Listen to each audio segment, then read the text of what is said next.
ఒళ్లంతా బురద పొలుముకున్న ఆంధ్రప్రదేశ్ మాజీ ముఖ్యమంత్రి జగన్మోహన్ రెడ్డి తాను పూసుకున్న బురదను ఇతరులకు అంటించాలని అనుకుంటున్నారు. మానవ జాతిలో తనను మించిన ఉత్తమ పురుషుడు మరొకరు లేరని భ్రమిస్తున్న ఆయన తనను వ్యతిరేకించే వారందర్నీ అవినీతి పరులుగా, హంతకులుగా చిత్రించే ప్రయత్నం కూడా చేస్తున్నారు. అయితే ఉగాది పంచాంగ శ్రవణంలో ఆయన పిలిపించుకున్న పండితుడు ఈ ఏడాది గ్రహబలం అనుకూలంగా లేదని చెప్పినట్టుగానే జగన్ రెడ్డి గురువారం నాడు విలేకరుల సమావేశంలో చేసిన విన్యాసాలు ఆయనకే ఎదురు తగిలాయి. తన తాత రాజారెడ్డి హత్య, తండ్రి రాజశేఖర్ రెడ్డి హెలికాప్టర్ ప్రమాదాలను ప్రస్తావించడం ద్వారా జనం మరిచిపోయిన విషయాలను జగన్ గుర్తు చేశారు. తమ కుటుంబంలో జరిగిన హత్యలతో పాటు కొన్ని దశాబ్దాలుగా తెలుగునాట జరిగిన అనేక హత్యల వెనుక ముఖ్యమంత్రి చంద్రబాబు ఉన్నారని చెప్పే ప్రయత్నం చేయడం ద్వారా ఉల్టా చోర్ కొత్వాల్ కో డాంటే అనే సామెతను గుర్తు చేశారు. నిజానికి జగన్ రెడ్డి తాత వైఎస్ రాజారెడ్డి గురించి ఈ తరానికి తెలియదు. ఆయనను ఎవరెందుకు హత్య చేశారో కూడా తెలియదు.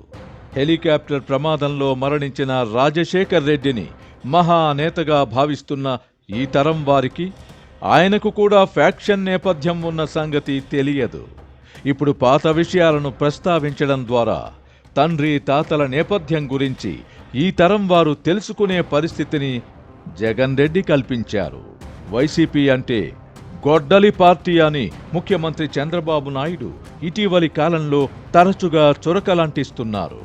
దీంతో జగన్ రెడ్డి విలేకరుల సమావేశం ఏర్పాటు చేసి హత్యా రాజకీయాలకు చంద్రబాబు పెట్టింది పేరు అని, తాను మంచోడు కనుకే తాత రాజారెడ్డిని చంపిన వాళ్లు ప్రశాంతంగా బతకగలుగుతున్నారని ప్రజలను నమ్మించే ప్రయత్నం చేశారు.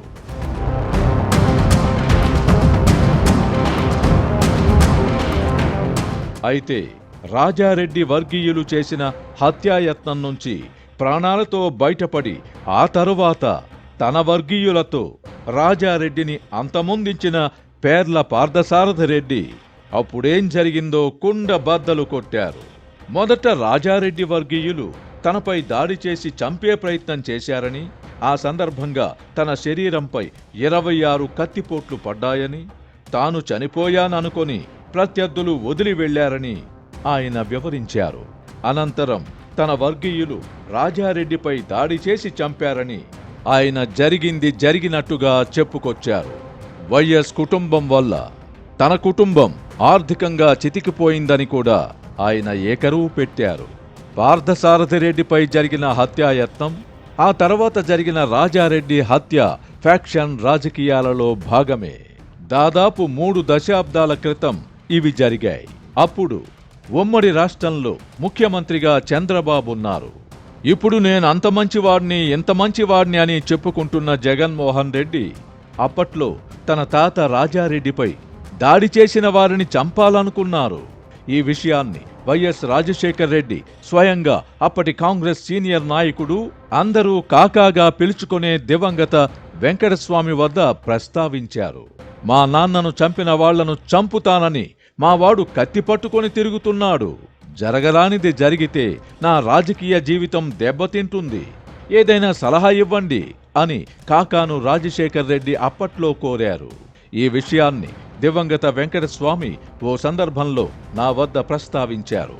నీ కొడుకుని పులివెందుల పరిసరాల్లో ఉండనివ్వొద్దు అని తాను రాజశేఖర్ రెడ్డికి సూచించినట్లు కాకా తెలిపారు. దీన్ని బట్టి జగన్ రెడ్డి ఇప్పుడు చెప్పుకుంటున్నట్టుగా అంత మంచోడు కాదని స్పష్టమవుతోంది. తండ్రి రాజశేఖర్ రెడ్డి అడ్డుపడి ఉండకపోతే జగన్ రెడ్డి చేతులకు కూడా రక్తం అంటి ఉండేదన్నమాట. కత్తి చేతబట్టినవాడు ఆ కత్తికే బలవుతాడు అని అంటారు. అప్పట్లో 2 వర్గాలకు నాయకత్వం వహించిన రాజారెడ్డి, పార్థసారథిరెడ్డి ఫ్యాక్షన్ దాడులు జరిపించారు. రాజారెడ్డి మరణించగా పార్థసారథిరెడ్డి ప్రాణాలు దక్కించుకున్నారు. ఇదంతా గతం. నిజానికి గురువారం నాడు ఏబిఎన్ డిబేట్లో పార్థసారథిరెడ్డి పాల్గొనే వరకు రాజారెడ్డిని చంపిన వారికి ఆయనే నాయకుడని ఈ తరానికి తెలియదు. రాజారెడ్డి హత్యా రాజకీయాలు చేసేవారన్న విషయం కూడా తెలియదు. ఇప్పుడు జగన్ రెడ్డి పుణ్యమా అని వైఎస్ కుటుంబ నేర చరిత్ర గురించి తెలుసుకునే అవకాశం ఈ తరానికి లభించింది. 2019-2024 మధ్య ఆంధ్రప్రదేశ్లో అమలైన రాజారెడ్డి రాజ్యాంగం అంటే ఏమిటో ఇప్పుడు జనబాహుళ్యానికి మరింతగా అర్థమవుతుంది.